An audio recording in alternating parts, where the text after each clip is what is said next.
C'est absolument nécessaire de penser le décor pour les marionnettes. C'est l'espace ludique des marionnettes. Lorsque le puzzle est composé à la fin du morceau du lion, on se retrouve face à un bas-relief avec des dorures sur du bois très richement sculpté. Et j'avais envie qu'on ait l'impression de voir un heurtoir de portes. Comme ces portes très, très ouvragées avec un anneau qu'on frappe contre la porte pour demander l'entrée. Et pour moi, c'était ce qui déclenchait l'ouverture du cabinet de curiosité. Donc il fallait que dès le début, les spectateurs soient dans le jeu. D'où l'idée de composer un puzzle sous les yeux du spectateur, avec des pièces qui se retournent, des pièces qui bougent. Bref, ne pas donner le lion d'emblée, mais l'amener petit morceau par petit morceau. On a cherché des photos,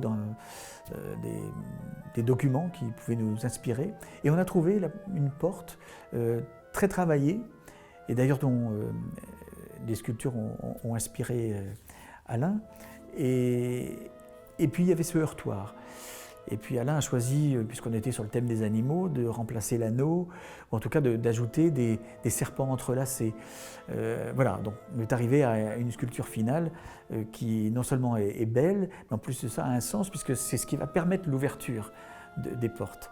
Et bien sûr aussi pour donner l'idée que le cabinet de curiosité est un endroit secret. Il y a un mécanisme secret à faire fonctionner pour avoir le droit d'entrer, quoi. Voilà.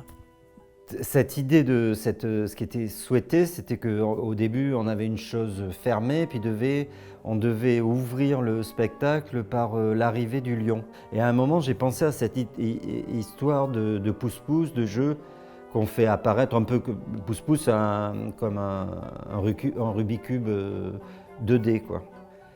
De ce fait, j'ai proposé cette histoire de pouce-pouce et en réalité, en le proposant, je me disais mais c'est complètement fou parce que c'est un travail considérable.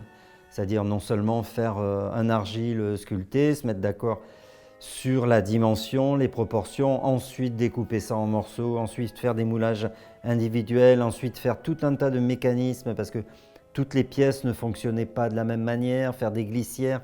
Bref, quelque chose de totalement... vraiment, c'est un gros, très gros travail, sans parler de la finition, des patines et de tout ça. C'est aussi complexe que ça, mais en fait, je crois que j'ai jamais aussi peu dessiné les choses. C'est-à-dire, en fait, on s'est vraiment fait confiance dans une espèce sur des intuitions en vrai.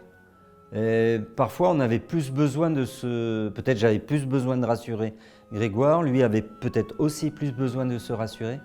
De ce fait, je devais lui donner plus de dessins, et là, c'en est même triste. Il me demande des épreuves de dessin, et j'en ai quasiment pas. Sauf des choses qui donnent des dimensions finies, etc. Puis le reste, je disais, mais de toute façon, ça, c'est à l'atelier. Et je n'ai pas perdu pour autant beaucoup de temps et très peu d'erreurs, tout en ayant aussi peu préparé en amont, dessiné. Il y a des commandes radio qui font bouger ci, qui font bouger ça. Donc il y a aussi du mouvement mécanique mu par des petits moteurs. Et habituellement, j'aime bien travailler les choses extrêmement mécaniques, mais sans moteur, juste avec des fils, avec des choses très traditionnelles. Et je crois que Grégoire aime beaucoup ça aussi. Mais là, on est passé vraiment par autre chose. Donc en bricolant des choses insensées, du made in China, complètement customisé. Enfin.